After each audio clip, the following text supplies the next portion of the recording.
In Unit 2 in Marketing of Services, up till now we have discussed consumer buying behavior. We talked about the buying rules, we talked about purchase decision making, we talked about the process of segmentation, targeting, and then positioning. We had a brief discussion on positioning as well as on differentiation. Now is the time for us to move on to new service development, right? So this is what basically is new service development. See, as a marketer, you cannot rest on one particular service that you have been selling to the customers. It may be a successful service, it may have helped you gain a lot of market share, but you have to keep on further reinventing the service, redesigning the service, improving it further, because the customer doesn't remain satisfied at one particular level. Fine, he would want to move to the next level, he would want additional services, he want more improvement in services. Fine, so if you don't keep on improving your services, don't bring on newer services which are far better than the existing services, then you would soon lose out in the market. And that is why it's very, very important for you to study new service development. So these are the various stages of a new service development process. You start with idea generation, then you move on to idea screening, then after that move to concept development and testing, marketing strategies decided, then business analysis is done, then the actual product is developed as a prototype, and then market testing is done. And now once you are through with all these stages, you actually launch the product, and this particular stage is also known as commercialization. Fine, there's a reason I have shown this using an inverted pyramid. What is the reason?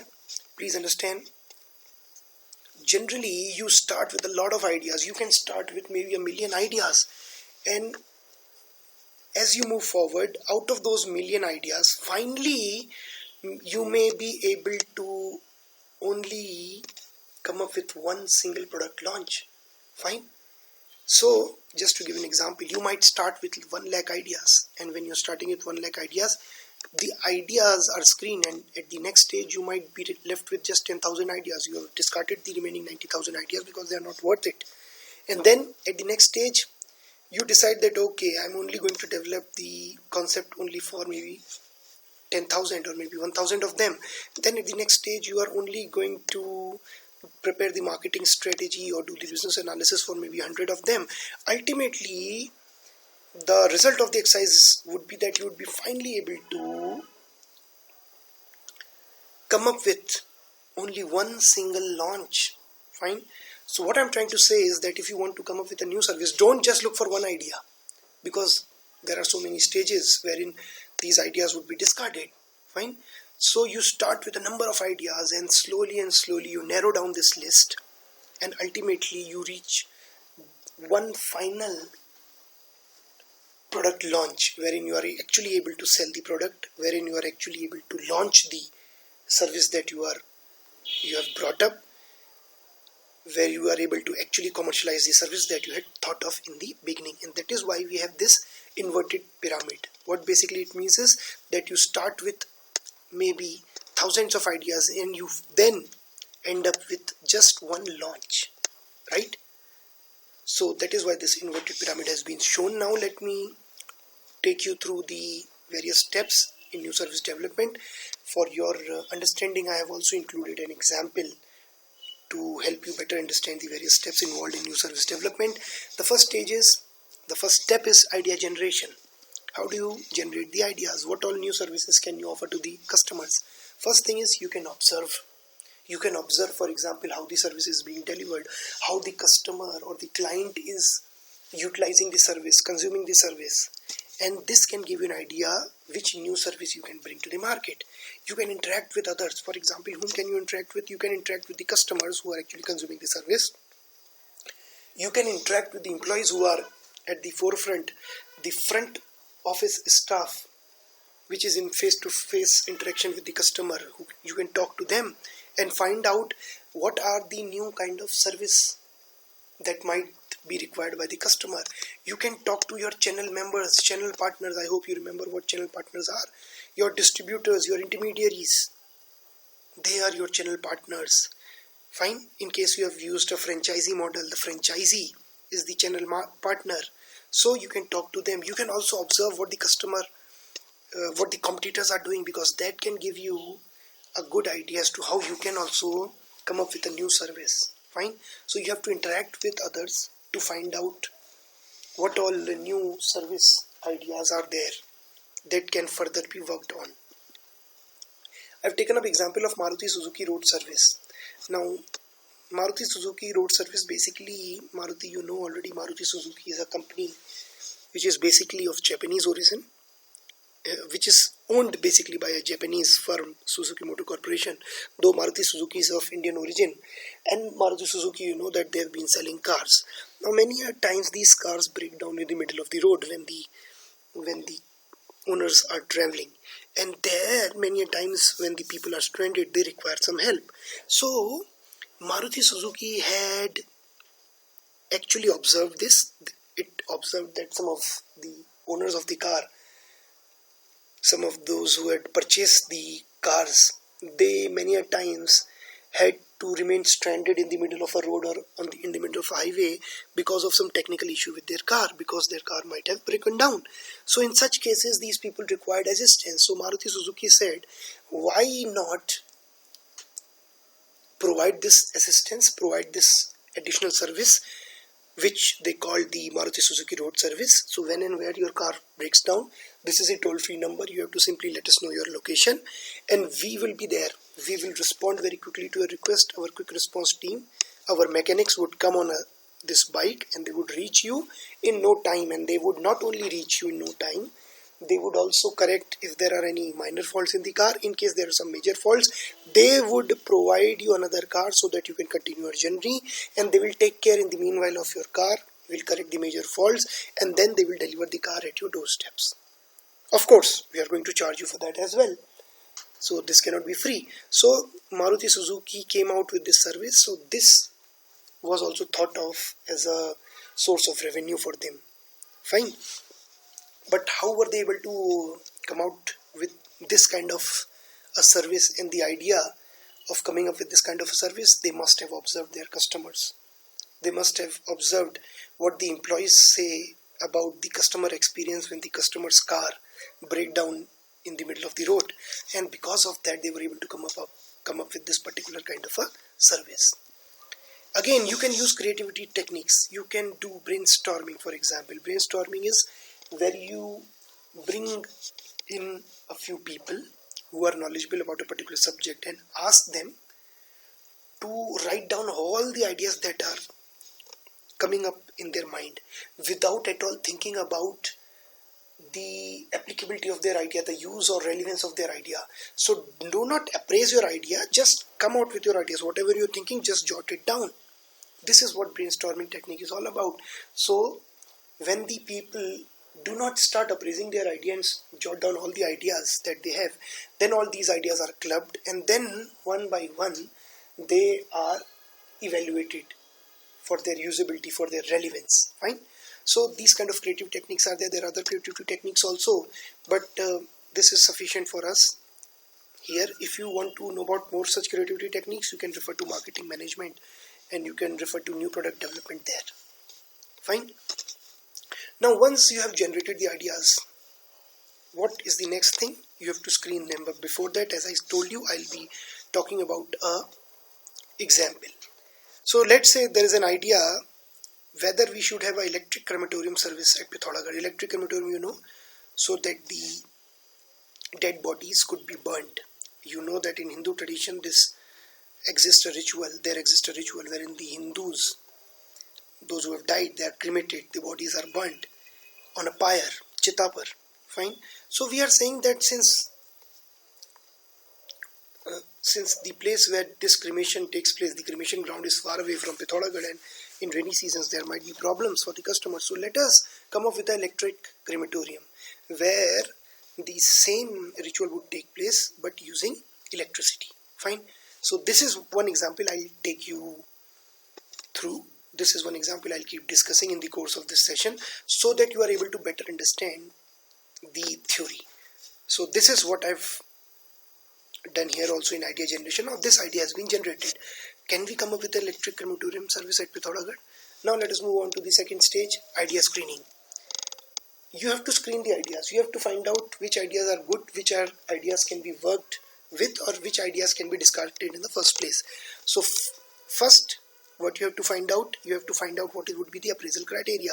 So the appraisal criteria for screening the ideas would be whether these ideas meet the customer needs. Are they superior to the services which are being provided by the competition? And not only this, can you communicate the superiority to the customer? Because if the idea is superior, your service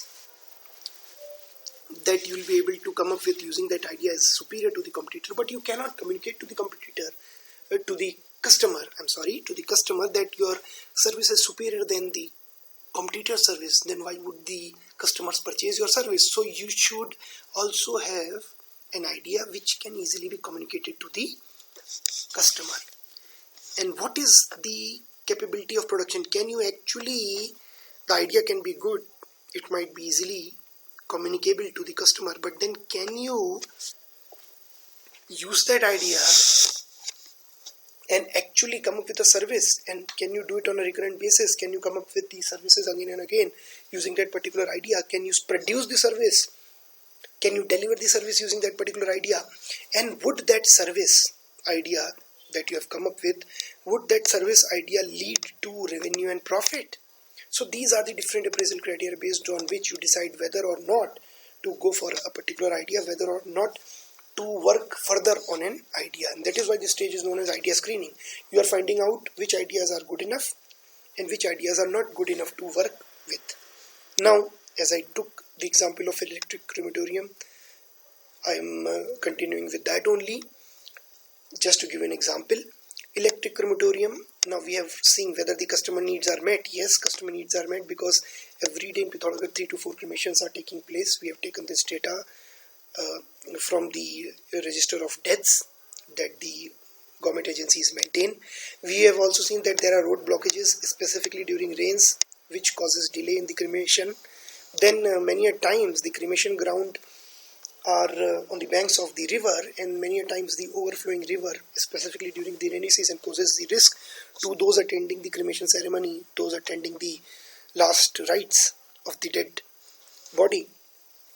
And many a times cremation also takes 7 to 8 hours. So there are people who do not have this much time, who would probably not want to spend this much time.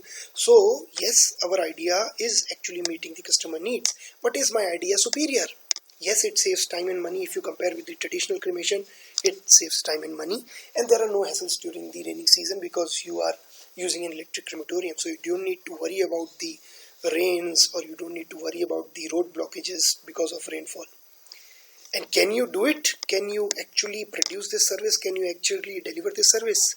Yes, land is available which can be leased from the municipality, which can be released from the Pithoragarh Nagar Palika. Then there are carbon credits available. Carbon credits are available because when you are using electric crematorium, you do not have to cut down trees.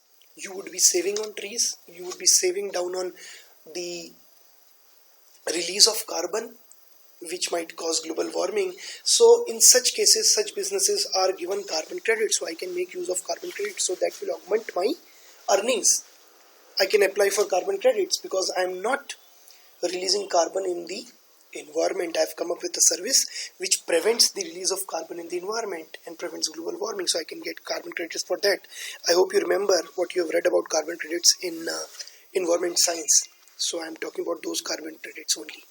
And yes, since I can also claim carbon credits, also I can charge from the people, from my customers, so this service can be profitable.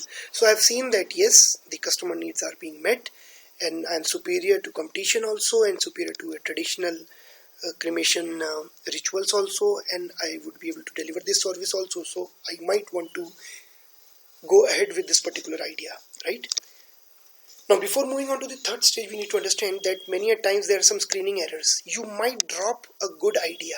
You might feel that it's not good enough, but it might be a really good idea, which could have been very, very successful in the marketplace. So this is called the drop error. And the go error is when you go ahead with the idea which ultimately does not work out.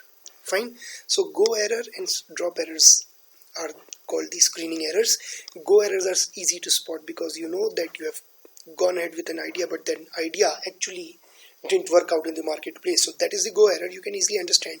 But drop errors are difficult to find out, because you have already dropped a particular idea, you are not going ahead with an idea, you have no means to find out whether that particular idea would have worked or not.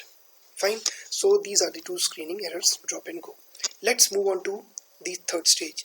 Once you have screened the idea, once you have found it fit, then you convert the idea into a more comprehensive concept. And this stage is known as concept development and testing. Elaborate version of the idea. What will be the various attributes? What will be the target market? Whom are we going to focus? What will be the primary benefits that we will provide to a target market? What will be the category concept? What does this mean? This basically means in which particular category are we going to compete? What kind of service category are we? For example, business administration from Pithoragarh would be basically competing in the educational services category, a higher educational services category. Fine. So category concept is which particular market are we competing in, who are our competitors. Let me give you another example. For example, Ola is car rental. So the category for Ola is car rental. Okay. Then Zomato is food delivery. Right? Amazon is online retail. So these are what we mean by categories. These are categories actually. Fine. So we have to come up with an elaborate version, comprehensive version of the idea, attributes, target market, primary benefits, category concept, as well as who our competition is going to be. So this is known as the concept development. And once we have developed the concept, we have to test it. And how do we test it? We convert the idea into physical prototypes. What do we mean? For example, we have come up with this idea of crematorium. We'll actually convert it into a physical prototype, and then we'll see whether this works or not. Or we can make use of virtual reality, because that will reduce your cost. So rather than coming up with a physical crematorium, electric crematorium, what we'll do, we will prepare a 3D version using computer technology, and we will have a look at it virtually. So we'll make use of virtual technologies and we'll try to understand how it looks like. I hope you remember when I talked about the virtual tour to Taj Mahal. Do you remember? This was in some of our earlier sessions. So there I talked about virtual tour. So likewise, we can use virtual reality to actually find out how my crematorium is going to actually work. Fine. So this would be the concept testing stage. Now let's have a look. Elaborate version of the idea. So we have here converted the idea of the crematorium into a concept. What will be the various attributes? So I am writing in more detail about this. The operations will be mechanical. Machines would be used. There would be no labor intervention or minimal labor intervention, for example, to operate the machines. The operations would be between 7 a.m. to 11 p.m. Supplementary services would be available. So we will be providing not only the core service of doing the last rites, cremating the body, but also the supplementary services would be available which are of great importance for the customer. For example, religious rituals. So we would also provide religious rituals. Fine. We would also provide for collection of ashes once the body has burned down. We would provide for bathing of the dead body, food facility for the mourners. I hope you know that all these services are provided once the cremation party is through with the cremation. So they are fed also. Right. So this is a ritual. So we are also providing these kind of services for our customers also, so that the customers do not have to look for these kind of services and arrange these kind of services on their own. And then we are also providing for freezer in case you want to preserve the dead body for, let's say, 2-3 days. Many a times the neighbors are the family members are far away and you want to preserve the body till the family members arrive. So we are providing that kind of service also. So we are providing these kind of supplementary service. And why are we writing that? Because we want to develop a detailed version of the idea. So we are writing everything down in detail. We have written the target market also. Who would be the target market? Pithoragarh town and adjoining villages. We have understood what the primary benefit that we are offering is. We would be saying that we would be saving your time and money, and you would not be having any problems to face even during the rainy season, or maybe when there is a rainfall, or maybe when there is a landslide and you are not able to reach the cremation ground. So these are the primary benefits that we are offering to our customers who buy our service for their near and dear ones, for the departed ones. And we are saying that we are competing with the traditional cremation. So our competitors are the traditional way of cremating the dead bodies. And then once we are through with this concept development from here to here, we can also test our concept with target audience using virtual prototype. So we'll actually show them the virtual prototype of a crematorium, electric crematorium. Then we'll ask them whether they like it, not, what all physical attributes they like, what are the things they do not like, would they be comfortable using these services and not. Fine. So this is how we can test the concept as well. Right. Once we are through with this, we are going to move on to the stage number 4. And the stage 4 is marketing strategy planning. Herein what we do, we define the target market in a more granular manner using more specific data. Right. So here we have defined the target market. Earlier we only said that people in Pithoragarh area, but we are now specifying what is the size, what is the structure. Does that comprise of male only females, or people only in the about 20 age group? What is the behavior of the target market? That is very, very important for me, because that only helps me decide what would be my promotional plank, how do I promote my product, and what all attributes are required in my service. Fine. So I need to understand the behavior of my target market as well. Then we will also have to decide what my product positioning would be. How would I position my product? I hope you remember our discussion on positioning. So we have to also decide the market objectives. What will be our market share in the first year of our launch of the service? What would be the sales? What are the sales that we are expecting? What are the profit goals that we are expecting? Fine. So let me use the crematorium example to give you a better idea about this particular stage. So herein what we are doing in stage 4, we are designing the target market. I hope you remember in the last step we said, in last step or last stage number 3, we said that the people in Pithoragarh and the adjoining villages are our target market. But now we have defined it in a more granular fashion. 20,000 households approximately, which means 20,000 families. And these are the people who display convenience-seeking behavior without sacrificing traditional beliefs or practice. For example, they look for convenience. They look for something that is convenient, but they also do not want to sacrifice their traditional beliefs. So nowadays, these are people who are using those plastic appers. I hope you know that this apper Kala, I hope you have heard of this apper Kala, which is famous with Kumaon. So earlier people used to do that elaborate designs on the entrance of the house.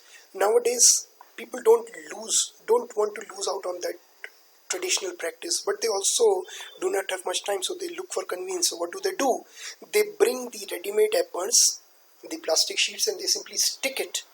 So my target audience is the one which is looking for convenience, but they also want to stick to their traditional rituals, and I'm actually offering that service only. I'm ensuring that they stick to their rituals of cremating their deads and all the religious rituals that they generally follow, but they do it in a more convenient fashion. So I'm giving them this option of getting their deads cremated using an electric crematorium.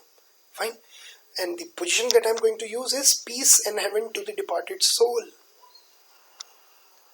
Avoid the sin of cutting down the trees. So basically I'm using user positioning, or let's say the benefit position. What would be the benefit for the user of this particular service? They would ensure that the departed souls, the family member who has died, his last rites are not only performed in peace, he also goes to heaven straight away, because he would not have to perform, nobody would have to perform the sin of cutting down the trees for his burning pyre, for his cremation, because nowadays we are using electric crematoriums.